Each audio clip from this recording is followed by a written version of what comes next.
Peace be with you. Surah Fatiha, the first chapter of the Quran, the 7 most recited verses by any Muslim, is not only the best prayer and best dua that any Muslim can think of, but it also is the key to the Quran. It tells you how to read the Quran. You can use it as a guide to read the Quran. The chapter reads, Praise be to God, Lord of the worlds, most compassionate, most merciful, Master of the Day of Judgment. You alone do we worship.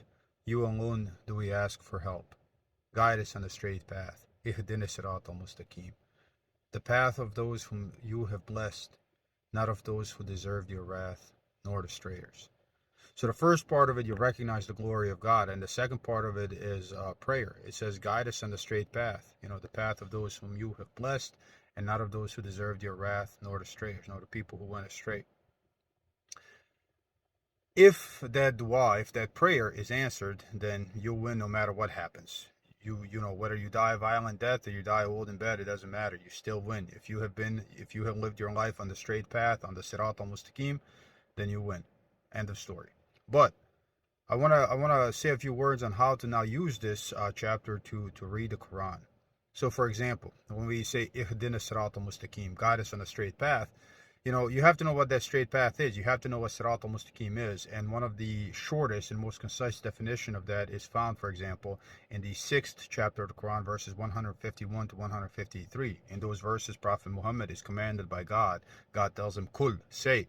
And then he goes through all these characteristics, the basic characteristics of life.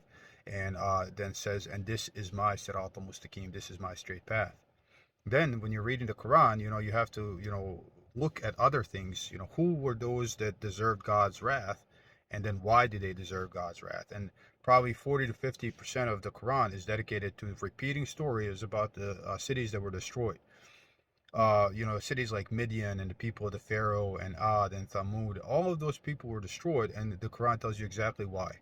And coincidentally, it is usually because they violated one or two precepts that were defined by Prophet Muhammad, peace be upon him, as Sirat al-Mustaqim in the 6th chapter of the Quran, verse 151 to 153. And then we say, we want to walk on the path of those whom God has blessed. And also, like 20% of the Quran is dedicated to this. You can already see that majority of the Quran is dedicated just to a few repeating concepts that are explained from different perspectives.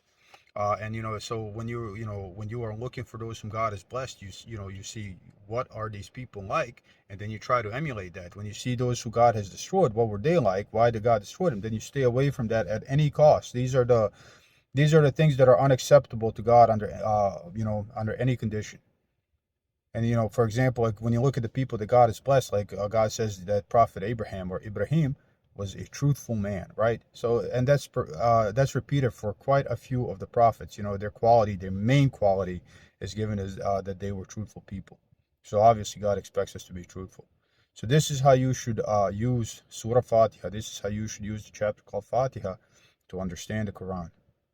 It is not only the best prayer ever, and God willing, that prayer gets answered for all of us, but it also tells us exactly how to live, exactly what the most important concepts in the Quran are, and then you just go and you find them.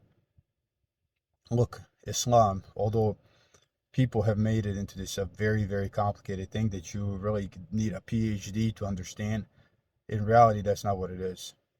Islam is very, very simple to where even a child can understand it. Few very, very basic concepts that are expected from us to follow without any compromise. And that's really it. And Surah Fatiha can help you find that. Peace be with you.